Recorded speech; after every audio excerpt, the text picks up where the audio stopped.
Good morning and welcome to another edition of Coffee Break Academy. Today's hosts are Dolores Mortimer from the House of Mercy and Encouragement and Sammy Montanez from Survivors of Addiction. So before we get started, Dolores, would you like to say a few words about the House of Mercy and Encouragement? And Sammy, would you like to say a few words about Survivors of Addiction? Okay. So the House of Mercy and Encouragement was given its IRS status in 2007, and it was founded out of tragedy. My son and my nephew were killed in a car accident in June of 2005, and I decided that what I wanted to do is to do something for other people because I was feeling very depressed, and I felt that one of the best things to do is to come out of myself and help other people. So what we do is we have counseling, family counseling, individual counseling, couples counseling, relationship counseling, but we also specialize in play therapy. So we have services that go all the way down to 3 years old through adolescents and then also adults.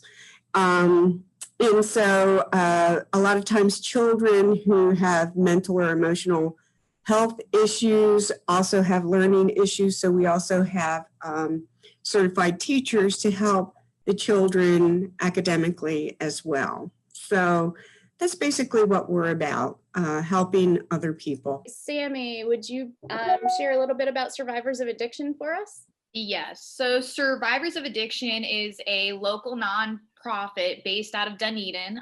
We are faith-based. And when my parents, Kevin and Kimberly Gordon, actually were addicts for years and years and years. And in 2012, they decided to help those who are like them. And they started this faith-based nonprofit that provides housing to those seeking freedom from active addiction.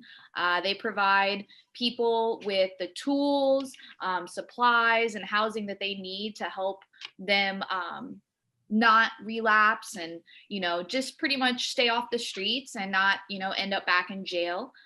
There's a few different houses in the area, and they make sure that they give not only housing, but they take people to meetings like Narcotics Anonymous and get them involved in some sort of church. Like we said, we're faith-based, so we require that the people participate in some sort of spirituality, religion, something of that sort. And they really just want to better the community and make sure that addicts aren't frowned upon and that they find something better to do other than go back out and use. And they have a pretty good turnover rate. So, they're doing really well. And we're really happy to help the community and, help another addict. Great. Thank you. All right. I will go ahead and click to the first slide if you're ready. Okay. Yep. There we go. So our topic today has a lot to do with stress. And so there's basically two types of stress, acute and chronic. And acute stress is sudden and it's intense. So an example would be a near accident or somebody who's on the road with road rage and driving crazy and stresses you out all of a sudden. Public speaking can also be acute because it is over with. After the public speaking is over with, then the stress level goes down. And then sometimes people have test anxiety, so that's acute as well. So it has a pretty, short length of time. But chronic stress builds up over time. And there's a lot of different things that can cause chronic stress.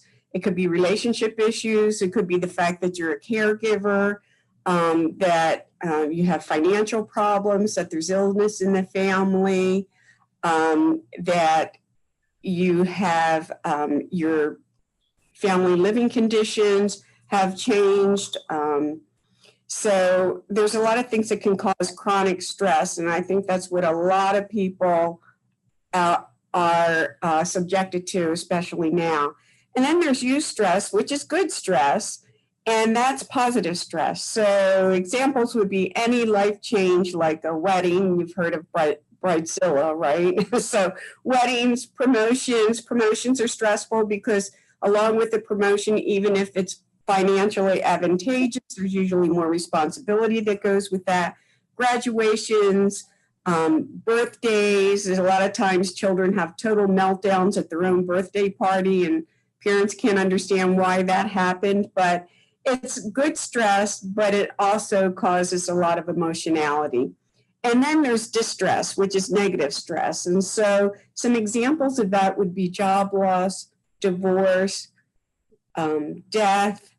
And during COVID-19, I would say that the majority of people are experiencing chronic stress and they're in distress because so many people have lost jobs. They're trying to figure out where their next meal will come from.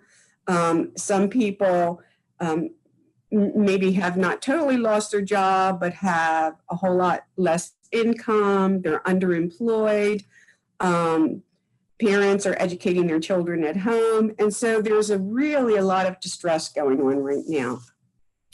So the definition, you can change this slide, Stacy. So the definition of stress can be defined as... I hit the button twice. Okay, the body's reaction to change that requires a physical, mental, or emotional adjustment or response. So there are three main reactions to stress, although a lot of research psychologists are saying there's a fourth one now. I'll go into that in a minute. But the reason our body reacts this way is because that's how we're biochemically wired. So because there is a great release of adrenaline and there's a flood of cortisol, then our automatic physical response is fight or flight or freeze. So either we're going to tense up and get irritable and fight, or flight would be that we just totally shut down, or we go away from the situation, or freeze is just not being able to think, not being able to do anything. And then the last one, which is the most recent being studied, and that's really coming out of studies with children with ADHD, is fibbing or lying.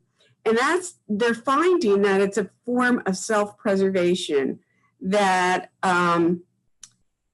people who lie, it's a form of self-preservation. So they're trying to prevent themselves from looking as if they're failing, or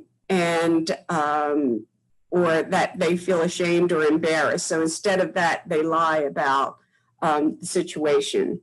So in the next slide, we'll see that the most important thing here is this is the brain under stress. And I actually do a lot of exercises even with kids as far as this goes, because I want them to realize, because there are children now who are especially subjected to anxiety and they're having panic attacks, whether it's because they need to go back to school or because their family situations have changed, but we are seeing a lot of that.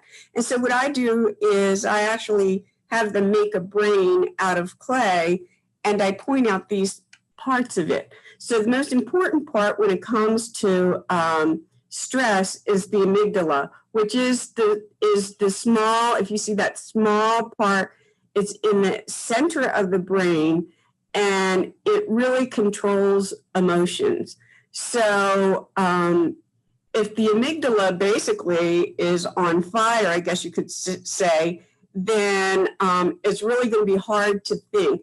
That's the part of the brain that turns on the hormones that I was telling you about and causes a lot of physical reactions like a rate and increase in heart rate and also breathing and sweating and that type of thing. So what we try to do is have the amygdala communicate with the prefrontal cortex, because that's the decision-making part of our brain, and that's right behind our forehead. So if you can think of the fact that the amygdala is deep within the brain, but it has to communicate with the front of the brain just behind your forehead, then what I tell children is that in order to slow that part of your brain down, you need to breathe. It needs oxygen. And so I try to explain it so that it makes sense to them. And so it's very difficult to even do any type of cognitive therapy if a person is so emotional that they can't even think. So relaxation is really a big part of trying to get the person who is in a panic attack or just totally overcome with stress to try to get them to relax, to calm that part of the brain down so that then they can, with the prefrontal cortex, begin to problem solve. And so that's kind of a little bit of how it works. You can go to the next one, Stacy. And so a lot of times these are various symptoms of stress, irritability. And a lot of times, you know, we might be around a person, whether it's someone we live with or a child who is extremely irritable, and we're saying, what is the matter with them? Well, you might begin to look for signs, other signs of stress as well. Excessive worry or sadness, poor work performance or school performance, lack of motivation, unhealthy eating, which could be overeating or not being able to eat at all, having a lack of appetite, sleeping habits. So you could be having trouble sleeping through the night or getting to sleep, or people who are so stressed that they're depressed, then all they want to do is sleep a lot of times. So it's too much sleep or not enough. Headaches, stomach aches, body aches.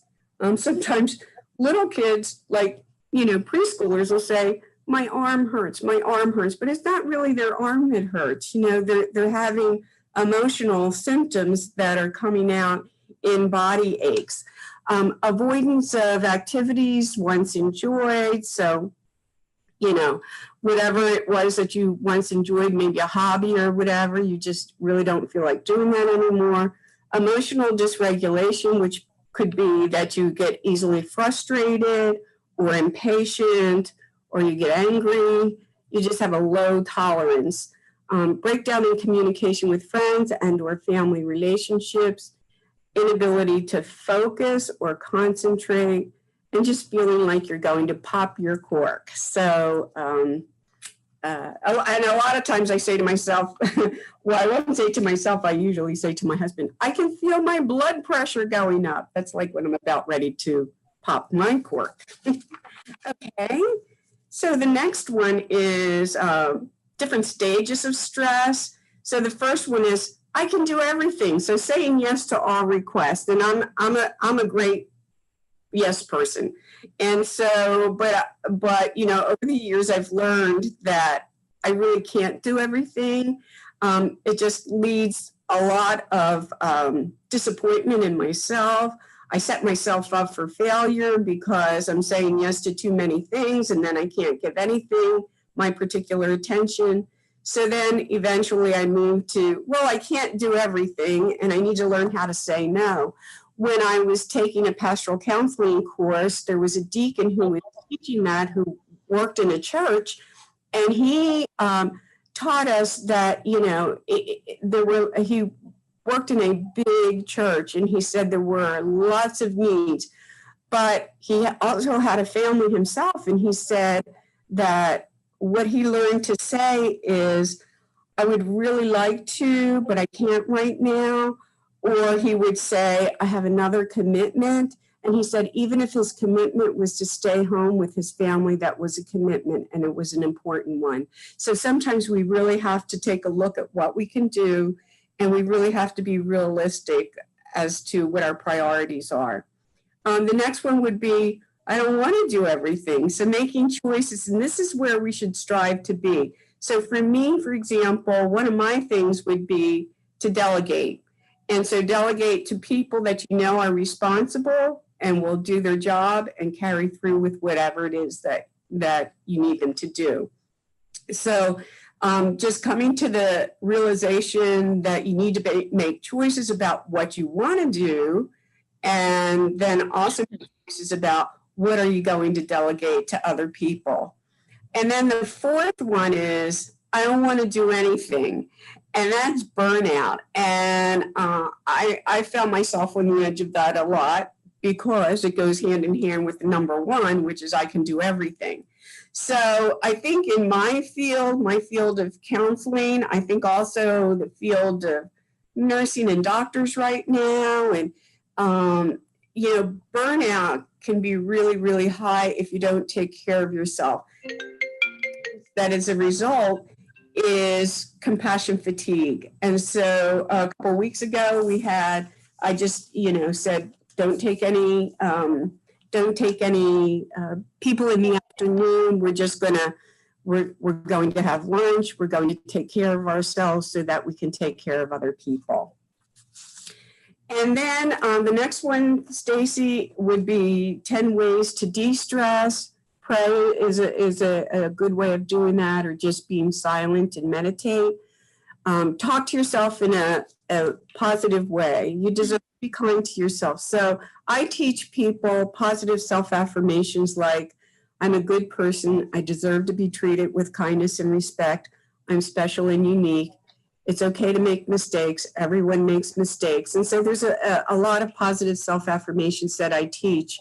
And then breathing, like I had already said, is really, really important. It helps those tense muscles to relax. It helps your brain to calm down. There's a lot of important physiological and psychological reasons why breathing is important. The fourth one is take time to rest, put your feet up, look at a magazine. And I put that one in because that's what I do. I don't read anything. I just look at pictures. I mean, sometimes when I get to a state where I've worked so hard, it's like, I really don't want to do anything. I don't want to read, but I do want to look at nice pictures in a magazine. So I'll do that. Enjoy a piece of dark chocolate in the freezer. I keep Dove chocolate in there, and I encourage the therapist, if they want to go in and have a piece of chocolate, do that, a cup of tea, hot chocolate, listen to music, plan the use of your time and allow yourself more time than you need to get a job done. And I think that's really important. Number 6 is really important this time of year because a lot of times we have excess things that we want to do. We want to get cards out. Maybe we want to mail gifts to people. At the same time, we're trying to do our jobs. We're trying to maintain our home. And so just allow yourself more time than you think that you need. Keep your sense of humor, especially at yourself. Talk to a friend. If you don't have a friend, call a counselor. And even if you do have a friend, sometimes you need to call a counselor anyway, which is okay. Take a hot bath or a longer shower than usual. You might want to use some nice smelling lotion like lavender or vanilla. And then I have pray some more, but I also have been reading a really good article on the neurophysiological changes in your brain. Very interesting article on showing and expressing gratitude. So there's a lot of physical, mental, and emotional benefits to expressing gratitude to people. So one of the other things you might want to do is keep a gratitude journal at night. And you might want to do it at night because one of the things in the study says that if you express gratitude, if you think about some of the things that you're grateful for, especially if you go to bed, maybe write in a journal, you'll sleep better. So, and these are actual research studies that were done. And so I have found that totally fascinating. And I'll be writing about that in my newsletter. And then when I shared that with my pastor, he said, oh, I'd like a copy of that article. So I shared it with him. So gratitude is very important. Okay, Sammy. All righty. So my portion of this webinar will be talking about coping with addiction during the holiday season. And you can go to the next slide. Approximately 20 million Americans battle with alcohol and substance abuse because of how the world is. It is centered around people taking part in especially alcohol around the holidays, and holiday traditions, childhood memories, and annual family gatherings that are closely associated with alcohol use can tug at your emotions and put your sobriety and recovery at risk.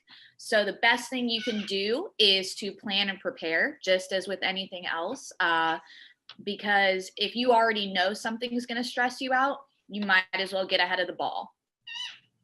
You can go to the next slide. So here's a few tips to remain sober, prevent relapse, and avoid the holiday blues. And you can go to the next slide. So like we just said, plan ahead. Next slide. Having a sponsor, friend, or family member that you know, love, and trust can be very helpful. Like I said, Survivors of Addiction is a faith-based nonprofit that helps recovering addicts, with housing and everything, like I just said. But we are very, very closely related with Narcotics Anonymous. We actually make all of our clients that come through attend a 12-step program and get a sponsor and work the steps. So I've put at the bottom a Narcotics Anonymous locator and an AA locator, so you can find the different meetings in your area. And then number 2 is an attitude adjustment, which all of us, have attitudes, and sometimes it's very difficult around the holidays. So next slide. So I know for myself that when I have to plan for holiday shopping, it can be very, very overwhelming. And sometimes what people tend to do is bottle up their feelings. And for those who have substance and alcohol abuse issues, those feelings can turn into, I have no idea what I want to do. Just like you said with the burnout portion of the stages of stress, it can be very, very disheartening. And sometimes people turn to drugs and alcohol when they are stressed. So one thing you can do is to talk to a friend, your sponsor, or a counselor about your feelings that the holiday stresses bring. It's always good to talk about your feelings. And you can also possibly help a friend deal with their holiday blues. And by talking to somebody else, you realize that you are not, in fact, alone.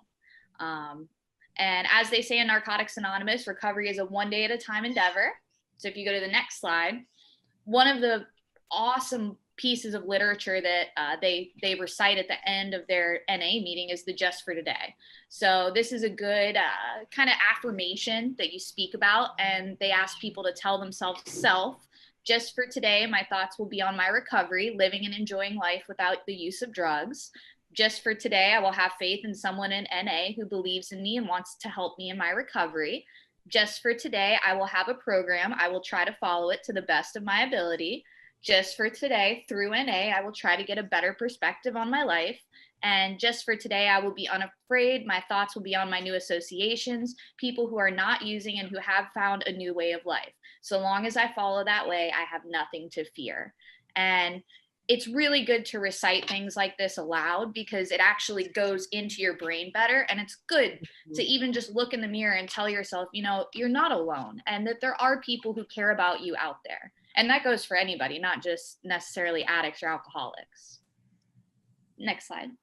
So you can help yourself by helping others. So one of the things that they focus on in NA is that if you have something like recovery, you have to give it away to keep it. And that goes with anything. If you're in the church, they tell you to give and to share and to help people who are in need, who are less fortunate, or who just need a shoulder to cry on. So a couple ways you can do that is maybe get a group of friends together and offer your time by serving a meal at a homeless shelter. You can reach out to some of your friends and try to get together at a local coffee shop or do a fun Secret Santa event. And of course, because of COVID this year, if you haven't talked to your friends or family in a while, like you said, Dolores, everybody's hurting this year.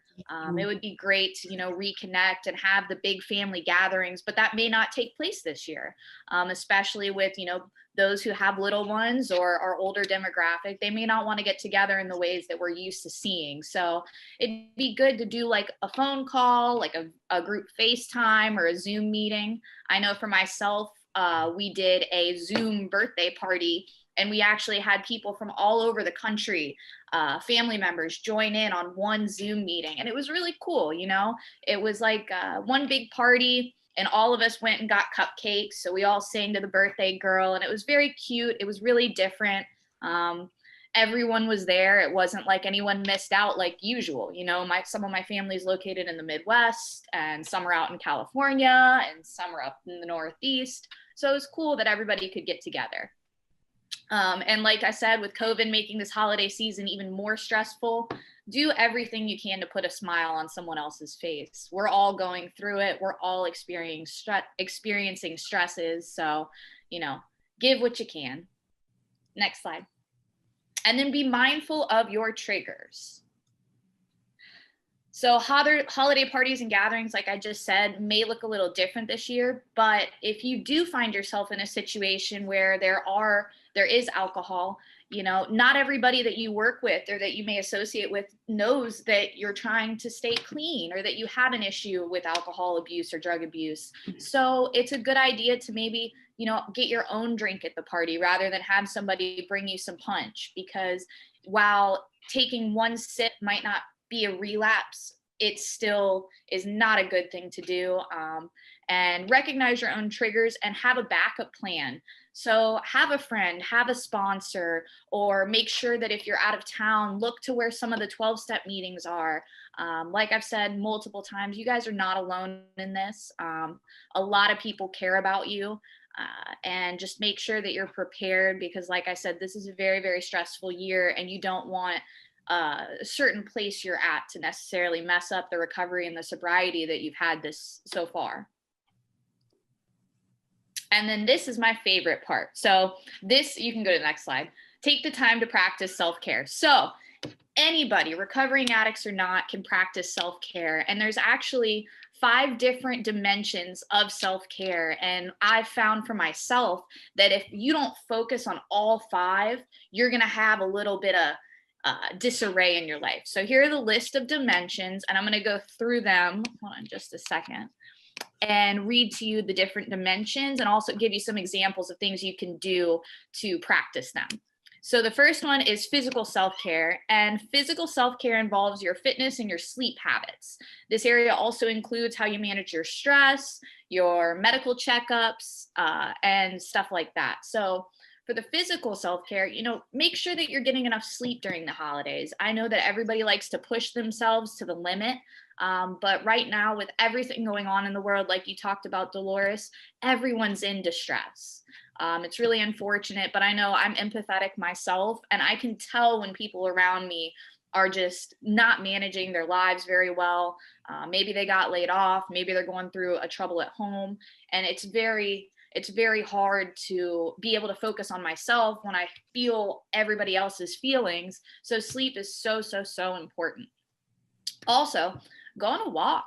They say that exercise is important and you should get 30 minutes a day, but if you're busy, just take the time. Maybe it is just walking outside, walking around your neighborhood. If you have a dog, take your dog on a walk. And then another thing is make sure to take time for yourself. So whether it's taking yourself out to dinner, taking yourself down the street to the new coffee shop, make sure that you're doing things and staying active, and you're making sure that your being is at 100% throughout the holiday season. The second one is intellectual self-care. And that involves your personal growth, the continuous pursuit of learning and education, engaging in new things, practicing mindfulness, and having a positive mindset. So, now's the perfect time to learn about something you love. I know for myself, I got laid off back in July, and I've actually taken the time to read more and discover more things that I actually like about myself. So get into a new hobby, read a book. Or like I said, learn more about something you love. If you've never learned how to play chess, now would be a great time to learn how to play chess. If you've always had a love for the ocean and dolphins, watch a documentary on ocean and dolphins. And then the third one is social self-care. And that involves having a support network of people you can turn to when you need uplifting guidance or someone to talk to. Social connection helps to create a sense of belonging and acceptance.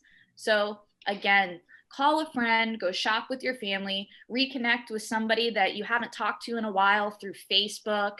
I know for myself, I use Snapchat. So Snapchat an old college friend, somebody you haven't talked to in a while, but make sure you reach out to people more than just, hey, how are you doing? Like actually ask how they're doing, because nobody really knows what's going on just by seeing pictures on Facebook. Like really try to reach out to some people during the holiday season and ask if they need anything. You know, if you're doing okay, somebody else might not be, and they could use your guidance in uplifting nature. And then number 4 is spiritual self-care. And this involves the beliefs and values that guide your life. So while this doesn't necessarily mean like, hey, you have to go be this religion or this religion or this religion, some things that you can do to help nourish your soul is to meditate. Take time to self-reflect on who you are and where you want to be. You know, we're about to roll into 2020, and I pray to God that, you know, this next year is nothing like this year was, and that we all can just look back on this year as a time of growth and a time of learning. And hopefully within the next year, you know, our society comes back together as one and there's not as much divide. But, you know, look inside yourself and take some time to just be still. I know that with the go, go, go of the holidays, the go, go, go of this crazy world, it is important to just stop and be still. Another thing you can do is to practice yoga. Yoga has many health benefits. It can help you sleep better. It helps stretches your muscles. It's really good for the overall health and well-being of yourself. And then take time to explore your spiritual life. So if you don't know what you believe in and you don't know what's going on, that's okay. But take the time to sit down and really write down what you're feeling and what you believe and where you want to be. Like I said, write down your affirmations. Try to manifest that you're going to have a good day. You're going to have a good week. You're going to have a good month, and you're going to have a great year. And then the 5th one is also very important, and that is emotional self-care.